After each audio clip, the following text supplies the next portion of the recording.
नमस्ते दर्शकों, कैसे हो आप सब। I hope you all are good. मैं हूं पूजा और आज मैं एक्सप्लेन करने वाली हूं 2022 में आई मूवी कला। तो कहानी की शुरुआत होती है कला नाम की लड़की से जिसे आज गोल्डन विलियन अवार्ड मिला है। वो एक मशहूर गायिका है और ये अवार्ड उन लोगों को ही मिलता था जिनके गाने का रिकॉर्ड 5 लाख से अधिक बिकता था। गोल्डन विलियन अवार्ड पाकर कला बहुत खुश है और कला के घर पर ही इंटरव्यू रखा गया है जिसमें बहुत से पत्रकार आते हैं कला का इंटरव्यू लेने। इंटरव्यू चल ही रहा होता है, तभी एक पत्रकार कला से पूछता है, आज से 10 साल पहले आपकी माँ अपने बेटे को भी लॉन्च करने आई थी। ये सुन के कला थोड़ा गुस्सा हो जाती है और उस पत्रकार को चिढ़ के जवाब देती है कि उनका कोई बेटा नहीं है, सिर्फ मैं हूँ। अब कहानी फ्लैशबैक में जाती है जहां दिखाया जाता है कला की मां को जुड़वे बच्चे हुए हैं पर डॉक्टर उनके हाथ में सिर्फ एक ही बच्चा रखता है। डॉक्टर बताते हैं कि आपके बेटे को हम बचा ना पाए। वो कला की मां को बताते हैं कि ट्विंस के केस में अक्सर ऐसा होता है कि एक बच्चा दूसरे बच्चे का सारा पोषण ले लेता है जिससे वो बच्चा सर्वाइव नहीं कर पाता।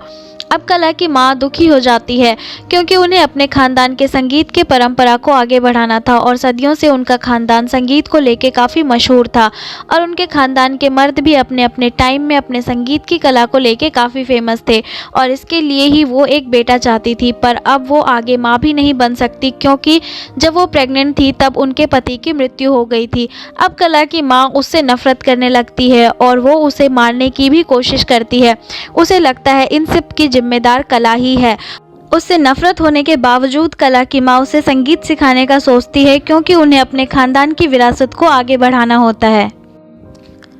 अब वर्तमान समय को दिखाया जाता है जहां कला फ़ोन पर अपनी माँ से सेक्रेटरी के सामने बात करने का दिखावा कर रही होती है। वो बोलती है, माँ मुझे वो अवार्ड भी मिल गया है जो आप हमेशा चाहती थी और अखबार में मेरी फ़ोटो भी आई है। अब दिखाया जाता है कला अपने अवार्ड्स को देख ही रही होती है कि अचानक वहाँ एक लड़का आ जाता है जो कला को बोलता है, तुम्हें शर्म आनी चाहिए जो तुम इन अवार्ड्स को अपना कह रही हो। तभी वो दीवार से उतारकर अपने गोल्डन अवार्ड को लेके जाने लगती है कि वो लड़का उस अवार्ड को पकड़ लेता है। कला बहुत डर जाती है और वो ज़मीन पर गिर जाती है। ऐसा लगता है जैसे उसे कोई सदमा लग गया हो। अब उसका डॉक्टर आ जाता है और उसे आराम करने के लिए बोलता है क्योंकि डॉक्टर को लगता है ज़्यादा काम करने की वजह से कला को ऐसे प्रॉब्लम हुई है। अब कहानी फिर फ्लैशबैक में जाती है जहां दिखाया जाता है अब कला थोड़ी बड़ी हो गई है पर वो संगीत के मामले में अब भी कमज़ोर है।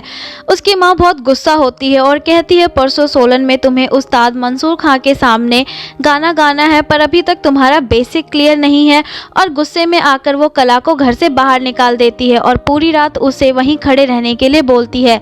कला हिमाचल के गाँव में रहती थी और बाहर काफ़ी ठंड थी पर कला की माँ को इससे ज़रा भी फ़र्क ना पड़ा।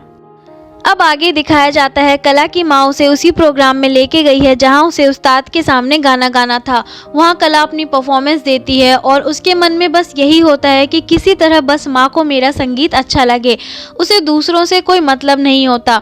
कला का परफॉर्मेंस ख़त्म होता है और वहाँ बैठे इक्के दुक्के लोग उसके लिए ताली भी बजाते हैं।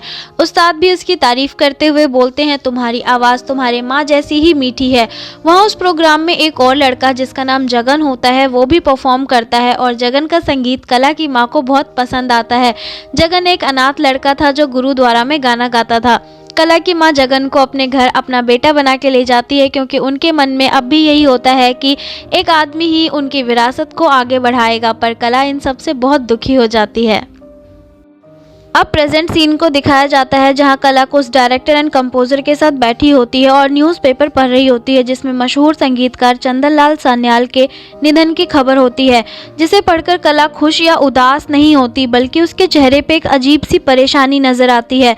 इसके बाद कला रेडियो स्टूडियो में इंटरव्यू दे रही होती है तो इंटरव्यूअर कला से पूछता है कि क्या तुम्हें कभी चंदन लाल के साथ गाना गाया है। कला कहती है नहीं। तभी जगन धीरे से उसके कान में बोलता है, झूठी। और इसके बाद फिर कहानी फ्लैशबैक में जाती है जहां चंदन, कला, जगन और उसकी माँ एक नाव पे बैठे हुए होते हैं। जगन और चंदन गा रहे होते हैं, तभी कला भी उनके साथ गाने लगती है पर कला की माँ उसे रोक लेती है जिससे कला बहुत उदास हो जाती है। अब कला रात में अपनी माँ को चंदन के साथ देखती है, उसे बहुत अजीब लगता है और वो अकेले जाके बैठ जाती है। तभी जगन उसके पास आता है तो वो जगन को बोलती है कि माँ ये सब क्यों कर रही है।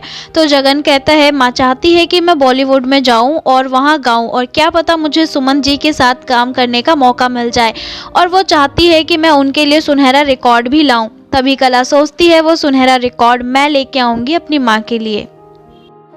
अब अगले सीन में दिखाया जाता है कि कला की माँ किसी से कला की शादी की बात कर रही होती है और कहती है कला शादी करके अपने घर चली जाएगी और मैं जगन को लेके कोलकाता उसका करियर बनाने।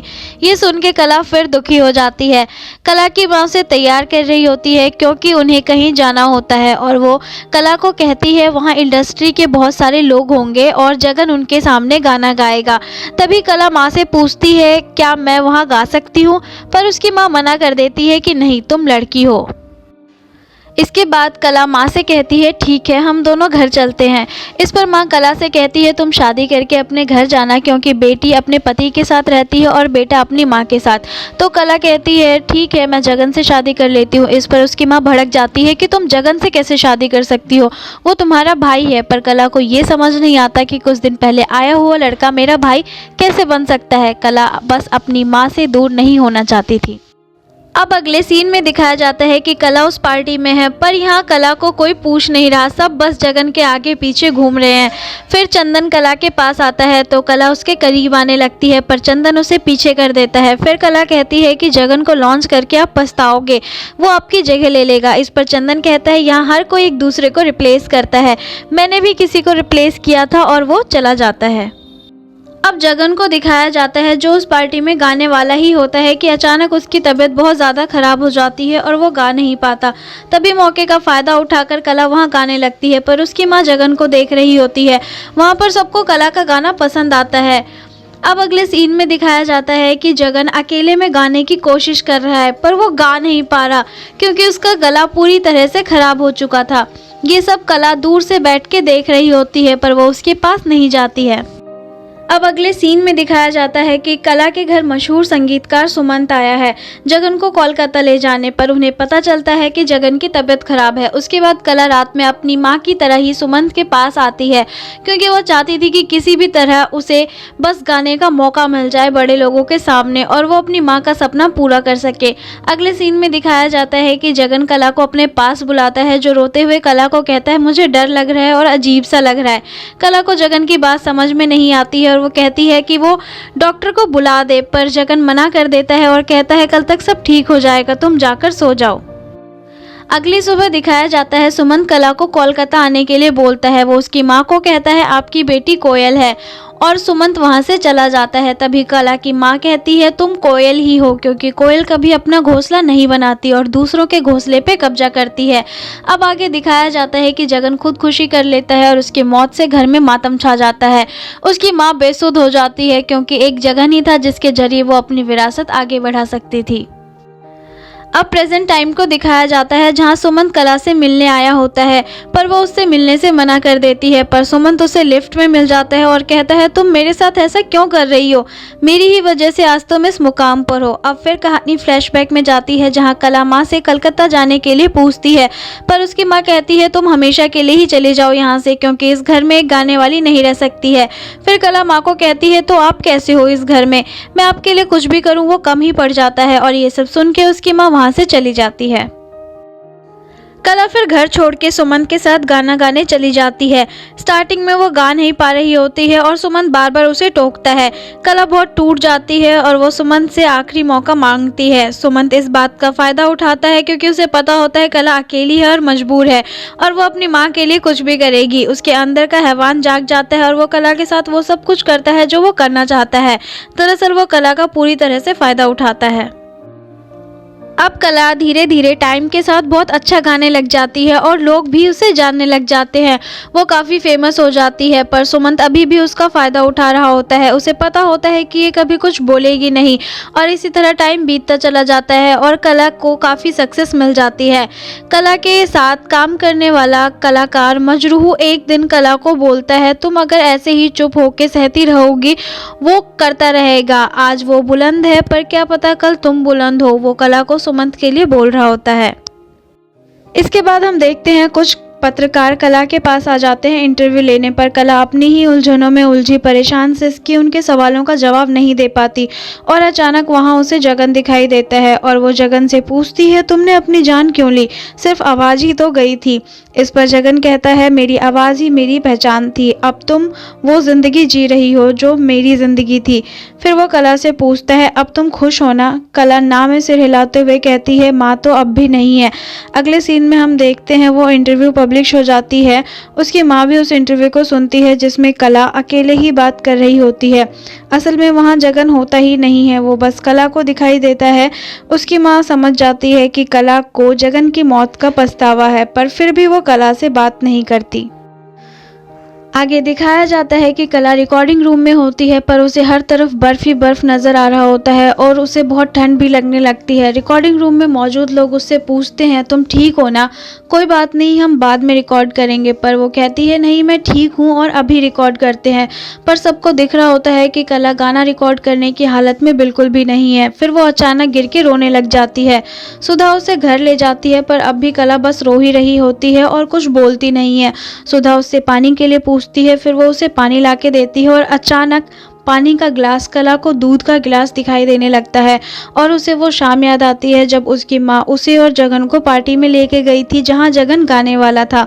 वहाँ वो जगन के दूध के गिलास में कुछ मिला देती है जिसकी वजह से जगन की आवाज़ चली जाती है और आवाज़ जाने की वजह से वो खुदकुशी कर लेता है और कला इसी रिग्रेट में जी रही होती है। वो बस अब पूरी तरह से टूट चुकी होती है अपने ज़िंदगी से और नींद की गोलियाँ खाने की कोशिश करती है, पर डॉक्टर और सुधा उसे देख लेते हैं।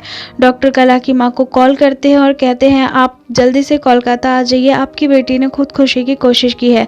पर जब उसकी माँ उसे वापस लेने के लिए आती है तब तक बहुत देर हो चुकी होती है और वो फंदे से लटक कर खुदकुशी कर लेती है। उसकी माँ को बहुत ज़्यादा दुख होता है और अब उसकी माँ उसकी भेजी हुई चिट्ठियाँ पढ़ रही होती है जो उसने अभी तक नहीं पढ़ी और उसके ही गाने सुन रही होती है और बस यहीं पर कहानी ख़त्म हो जाती है। तो पर्सनली मुझे ये मूवी और उसकी स्टोरी काफ़ी अच्छी लगी और मैं बस ये भी कहना चाहूँगी कि हमें कभी किसी को समझने में इतनी भी देर नहीं करनी चाहिए कि वो इंसान हमेशा के लिए ही हमसे दूर हो जाए।